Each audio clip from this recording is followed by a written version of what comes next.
പരിഷ്കൃത സമൂഹത്തിന് യോജിച്ചതല്ല മലയാളികളുടെ നിലപാട് എന്നൊരു തോന്നൽ പണ്ട് മുതൽക്കേ ഉണ്ട്.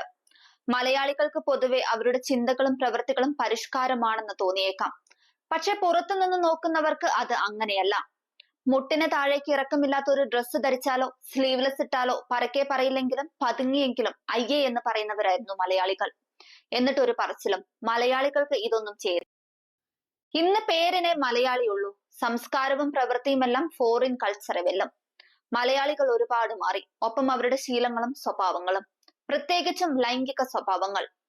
സോഷ്യൽ മീഡിയയിൽ ഉൾപ്പെടെ മൃദുല വികാരങ്ങൾ ചൂഷണം ചെയ്യാൻ മോഹിനിമാർ ഒരുപാടെത്തിയതോടെ ഇതിന് ആക്കം കൂടി. അയ്യേ എന്ന് പറയുന്നതിൽ നിന്ന് അയ്യോ എന്ന് പറയുന്നിടത്തേക്കായി ആ മാറ്റം. അടുത്തിടെ ഗൾഫിൽ ജീവനൊടുക്കിയ വിപഞ്ചിക്കയുടെ ആത്മഹത്യയെക്കുറിപ്പ് പുറത്തു വന്നതോടെയാണ് മലയാളിയുടെ വികൃതമായ ലൈംഗികതയെക്കുറിച്ച് സോഷ്യൽ മീഡിയയിൽ ഉൾപ്പെടെ ചർച്ച തുടങ്ങിയത്.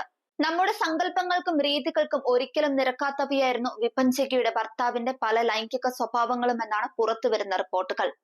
ഇത് ഒരാളുടെ മാത്രം കാര്യമല്ലെന്നും മലയാളികളുടെ ലൈംഗിക സങ്കല്പങ്ങളിൽ വലിയ രീതിയിൽ മാറ്റം വന്നു കഴിഞ്ഞിരിക്കുന്നു എന്നാണ് തിരുവനന്തപുരം മെഡിക്കൽ കോളേജിലെ സൈക്കാട്രി പ്രൊഫസറും ശ്രീ ചിത്ര മെഡിക്കൽ സെന്ററിലെ കൺസൾട്ടന്റ് സൈക്കാട്രിസ്റ്റുമായ ഡോക്ടർ അരുൺ പി നായർ പറയുന്നത്.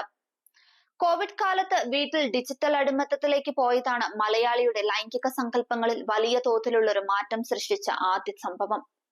ലോക്ക്ഡൌൺ ആയതിനാൽ പുറത്തേക്കിറങ്ങാനോ മറ്റ് വിനോദങ്ങളിൽ ഏർപ്പെടാനോ വഴിയില്ലാതായപ്പോൾ ലോകമെമ്പാടും ആളുകൾ ഡിജിറ്റൽ അടിമത്തത്തിലേക്ക് നീങ്ങി. ഒട്ടേറെ ആളുകൾ ലൈംഗിക പരീക്ഷണങ്ങളുടെ ദൃശ്യങ്ങൾ കാണാനാണ് ആ കാലഘട്ടം ഉപയോഗിച്ചത്. എന്തുകൊണ്ട് അത്തരത്തിലൊരു പരീക്ഷണം നടത്തിക്കൂടാ എന്ന തോന്നൽ പലരുടെയും മനസ്സിലുണ്ടായി.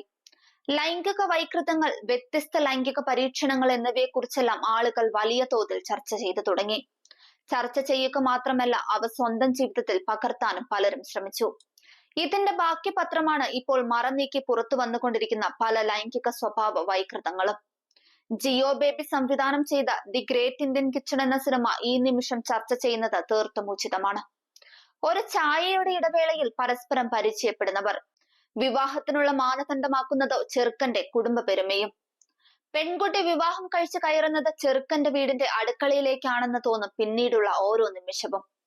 കല്ലിലരച്ച ചമ്മന്തി മാത്രം കഴിക്കുന്ന അച്ഛൻ, ചോറ് കുക്കറിൽ വേവിക്കാൻ പാടില്ല, വാഷിംഗ് മെഷീനിൽ അലക്കിയാൽ വസ്ത്രം പൊടിഞ്ഞു പോകും, എല്ലാത്തിനും ഒടുവിൽ കളക്ടർ പോലും ചെയ്യുന്ന ജോലിയേക്കാൾ വലുതല്ലേ നിങ്ങൾ ചെയ്യുന്നത് എന്നൊരു ന്യായവും.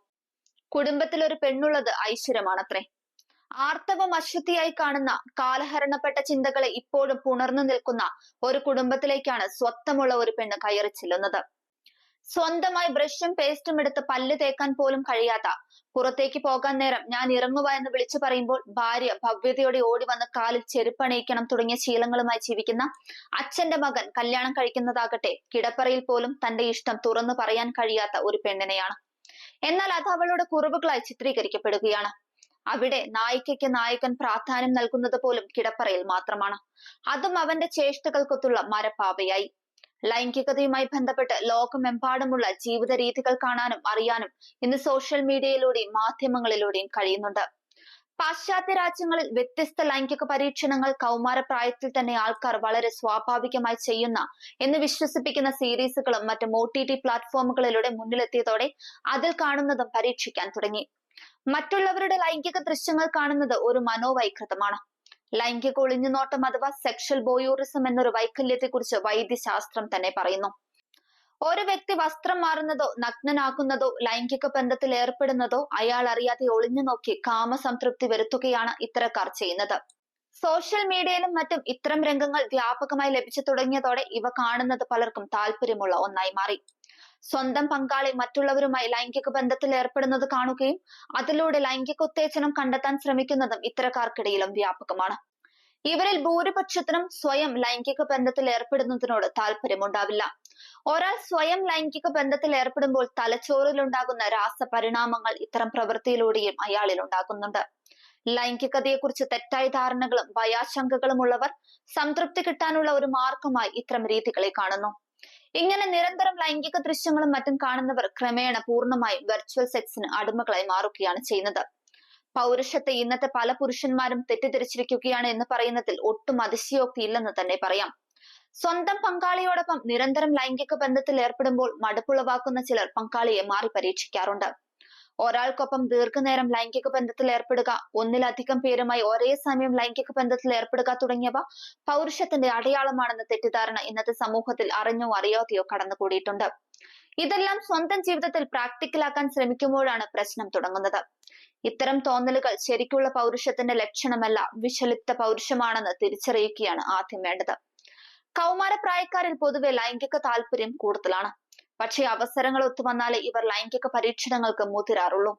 മുൻ തലമുറയിൽ കുടുംബത്തിലെ അംഗങ്ങൾ തമ്മിലുള്ള പരസ്പര ബന്ധങ്ങളും സാമൂഹിക ബന്ധങ്ങളും ശക്തമായിരുന്നു. മാത്രമല്ല കൗമാരക്കാർക്കുമേൽ സാമൂഹിക നിരീക്ഷണവും ശക്തമായിരുന്നു. അതിനാൽ പരീക്ഷണങ്ങൾക്കുള്ള അവസരങ്ങൾ നന്നേ കുറവായിരുന്നു. എന്നാൽ ഇന്നത്തെ ഡിജിറ്റൽ യുഗത്തിൽ ഒരു തരത്തിലുള്ള സാമൂഹ്യ ഒറ്റപ്പെടലിലേക്ക് എത്തിയിരിക്കുകയാണ് എല്ലാവരും. മറ്റുള്ളവരെ നിരീക്ഷിക്കാൻ ആർക്കും താല്പര്യമില്ലാത്ത അവസ്ഥ. അതിനാൽ ലൈംഗിക പരീക്ഷണങ്ങൾ നടത്താനുള്ള നിരവധി അവസരങ്ങൾ കൗമാരക്കാർക്ക് ലഭിക്കുന്നു. ഇന്ന് കാണുന്ന പ്രശ്നങ്ങൾക്കുള്ള ഒരു മൂല കാരണവും ഇത് തന്നെയാണ്. 3-നും 12 വയസ്സിനും ഇടയിൽ കൺമുന്നിൽ കാണുന്ന കാര്യങ്ങൾ അവരുടെ മനസ്സിൽ ആഴത്തിൽ പതിയുകയും ആഴത്തിലുള്ള സ്വാധീനം ചെലുത്തുകയും ചെയ്യും. 12 വയസ്സ് കഴിയുമ്പോഴാണ് ക്രിട്ടിക്കൽ തിങ്കിങ് അഥവാ ഗുണദോഷ യുക്തിവിചാരം എന്നൊരു കഴിവ് വികസിക്കുന്നത്. നാം കാണുന്നതിൽ ആരോഗ്യകരമായതേത് അനാരോഗ്യകരമായതേത് എന്ന് വിവേചിച്ച് നല്ലതിനെ സ്വീകരിക്കാനും അല്ലാത്തതിനെ തള്ളാനുമുള്ള കഴിവാണിത്. അതിനാൽ ഈ പ്രായം എത്തുന്നതിന് മുൻപ് തന്നെ ലൈംഗിക വീഡിയോകളും മറ്റും കണ്ടാൽ അത് പ്രാവർത്തികമാക്കാനുള്ള താല്പര്യം കൂടും. ഇത്തരക്കാർ മിക്കപ്പോഴും സ്വന്തം സഹോദരിയുടെയോ അമ്മയുടെയോ മേലെയായിരിക്കും ഇത്തരം പരീക്ഷണങ്ങൾ നടത്തുന്നത്. അങ്ങനെ മനുഷ്യൻ മൃഗങ്ങളെക്കാൾ കഷ്ടമാകുന്ന അവസ്ഥയിലേക്കെത്തി.